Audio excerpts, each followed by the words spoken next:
Durante este miércoles, la Corte Suprema rechazó los 7 recursos de protección que intentaban frenar el megaproyecto de Hidroaicén. Con esta resolución, el máximo tribunal del país confirma el fallo de la Corte de Apelaciones de Puerto Montt y da luz verde a la iniciativa energética. Para analizar las repercusiones que tendrá este fallo, conversamos en resumen ejecutivo con Juan Pablo Orrego, presidente de Ecosistemas y coordinador internacional del Consejo de Defensa de la Patagonia. Juan Pablo, bienvenido. Muchas gracias. Buenas noches. Lo primero, ¿qué le parece este fallo? Yo creo que es una lástima tremenda, porque esperábamos más de la justicia chilena, realmente. O sea, el país ha cambiado, hay un nuevo ánimo social bien importante, están pasando muchas cosas, movimiento social de Aysén y en muchas otras regiones del país, y esperábamos que por esta vez realmente se hiciera justicia, imperara el Estado de Derecho. Es realmente una lástima. Ahora, hay que decir una cosa que es muy importante. Tanto el fallo de la Corte de Apelaciones de Puerto Montt como este son fallos totalmente divididos. O sea, no es que sea que los ministros tienen leves diferencias respecto a pequeños detalles. Casi yo te diría, este fallo en particular es como, perdona el término, esquizofrénico. ¿Por qué esquizofrénico? Porque tú tienes 3 ministros que están diciendo de que la resolución de calificación ambiental de Hidroaicén se acoge a la ley, se atiene a la ley, y 2 ministros que están diciendo que viola la ley, que está totalmente reñido con la ley de base del medio ambiente, la 19.300.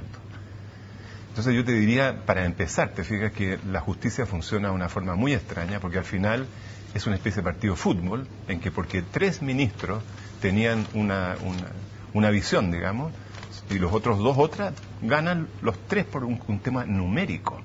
O sea, no está basado en el mérito y la calidad de los argumentos al final. ¿Y qué le parece que uno de ellos, por ejemplo, el ministro Pierri, tenga acciones de la empresa? Mira, él dijo que eso, legalmente, que según la ley, como era una sociedad anónima, sí, no tenía impedimento el dar su fallo. Y por otro lado, por ejemplo, también tuve la oportunidad de entrevistar al gerente legal de Hidroaicén, Camilo Charm, quien dijo que, por ejemplo, este mismo ministro había votado, por ejemplo, en otros recursos contra Endesa en forma desfavorable. Sí, por eso yo no he querido profundizar mucho en ese tema. Igual lo encuentro un poquito curioso, te fijas, porque además, según la información que tenemos, las acciones de Endesa subieron después del fallo. O sea, las acciones de ese ministro valen más hoy día después de su fallo favorable al proyecto de Hidroaicén. Entonces, a ver, hablamos un poco de lo que tuve la oportunidad de conversar con Camilo Charme, la postura de Hidroaicén. Ellos están muy conformes, dicen que una vez más que la Corte Suprema le haya dado el visto bueno, ¿no es cierto?, la luz verde, rechazando estos recursos, significa que se trata de un proyecto contundente, que se trata de un proyecto transparente, que se trata de un proyecto que está respetando cada uno de los lineamientos en la norma medioambiental, porque estamos hablando aquí de la norma medioambiental, todo esto estudio previo a poder realizar este proyecto. Yo voy a tener que volver a insistirte en el hecho que tenemos el ministro Crisosto de la Corte de Apelaciones de Puerto Montt, y el ministro Brito y la ministro Araneda, que han dicho exactamente lo contrario, te lo vuelvo a decir. O sea, nosotros podemos decir con la misma propiedad, digamos, de que nuestras demandas eran extremadamente serias y absolutamente fundadas. Y fíjate que los argumentos de los ministros que rechazaron los 7 recursos están basados en el fondo en condicionantes posteriores a la autorización del proyecto. Es decir, están diciendo, se autoriza el proyecto, pero posteriormente la empresa va a estudiar los GLOF, va a estudiar los flujos de los caudales, va a estudiar el huemul, va a estudiar, etcétera, los impactos que podría tener los GLOF en la población que vive en el valle del río Báquer. Y los otros 2 ministros dicen, esto es absolutamente ilegal. O sea, todos esos estudios, te fijas, se tendrían que haber hecho, que es nuestro argumento, se tendrían que haber hecho antes, porque precisamente algunos de esos estudios te podrían haber demostrado que el proyecto es inviable.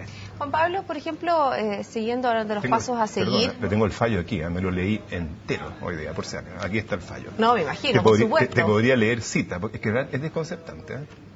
Por eso te decía, hay una confrontación pero es como, por eso te decía, ¿cómo puede ser que ministros muy serios, por un lado, 3 digan que esto se apega a la ley y 2 digan que esto viola la ley?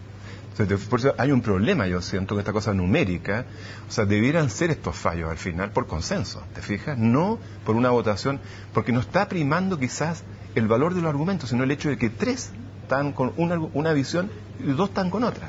Bueno, son registros legales, la norma chilena en estos momentos actúa de esa manera y lo que nos estamos atendiendo por la norma chilena.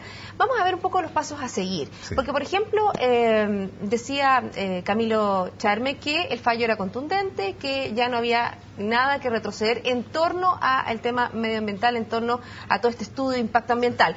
Y, por ejemplo, Luis Mariano Rendón, de Acción Ecológica, hablaba de que la única manera que seguía, los pasos a seguir, eran las movilizaciones. ¿Qué opina usted? Yo creo que hay que seguir con todo. Para nosotros esta es una escaramuza, literalmente, es un incidente. Dentro de esta causa épica es un incidente. O sea, no nos desmoraliza, no pasa nada. Esperábamos más de la Corte Suprema. De hecho, la Corte Suprema está defraudando a millones de chilenos. O sea, yo encuentro que el público y de la ciudadanía, la Corte Suprema y el gobierno, incluso voy a ser bien drástico en mi opinión, no están a la altura de la gente. O sea, la gente tiene más claridad, más madurez respecto a lo que es correcto y lo que es incorrecto. Fíjate que Hidro Aysén, tú te acuerdas, las marchas multitudinarias y todo, al final tenía un 74% de rechazo a nivel nacional. Entonces, una vez más este fallo, por eso es que hay tantos problemas sociales en Chile, y por suerte, porque la gente se está cabreando al final de que no se les escuche, de que no se considere su opinión. Mira el movimiento social de Aysén. Entonces, hay un desfase entre gobierno, instituciones y corte, en este caso, y la ciudadanía. Pero, yo te diría, hay todavía un problema insoluble que tiene Hidro Aysén, muy importante. No tiene los derechos de agua para el proyecto específico que presentó a evaluación. Bueno, y esos son uno de las líneas a seguir, aparte de las movilizaciones, o sea, ir a ese tipo de resquicios. También hay un Consejo de Ministros que va a tomar el tema sobre 34 reclamaciones, me decía el abogado. Donde va a estar, de hecho, el nuevo ministro de Energía, que también tiene conflictos de interés. Pero ya no tiene, porque vendió sus acciones antes de comenzar a ejercer ese cargo. En otros países, estamos en Chile, tú tienes razón, pero en otros países te obligan a tener un periodo de cuarentena decente, de meses o un año, qué sé yo, sobre todo cuando estás pasando y migrando del sector privado al público exactamente en el mismo sector. Ese es el problema.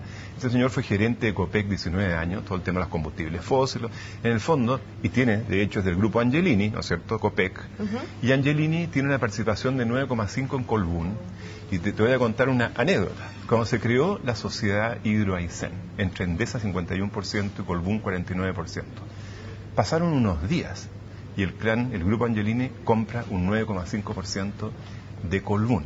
Nosotros lo leímos como Angelini se hace parte del eventual negocio de Hidro Aysén.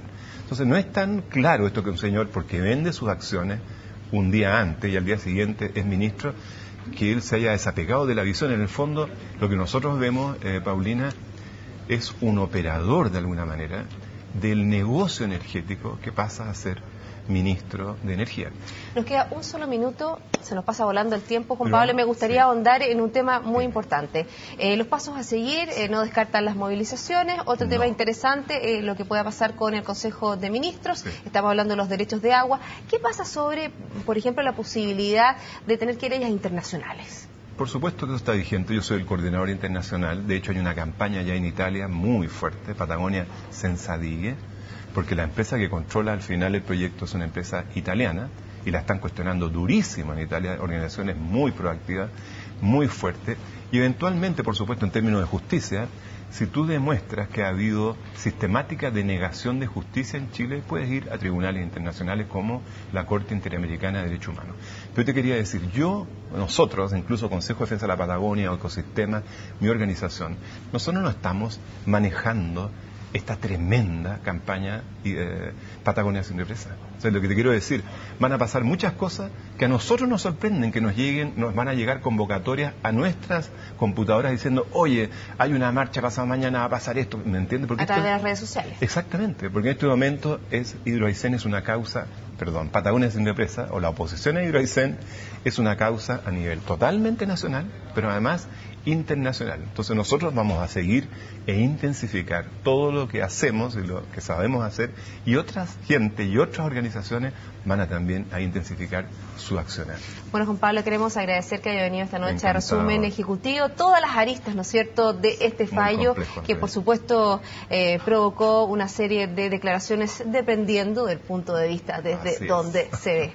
Muchas gracias, buenas noches. Gracias a ti, Paulina. Y nosotros así finalizamos Resumen Ejecutivo. Como siempre, los invito a quedarse en compañía de CNN Chile. Buenas noches.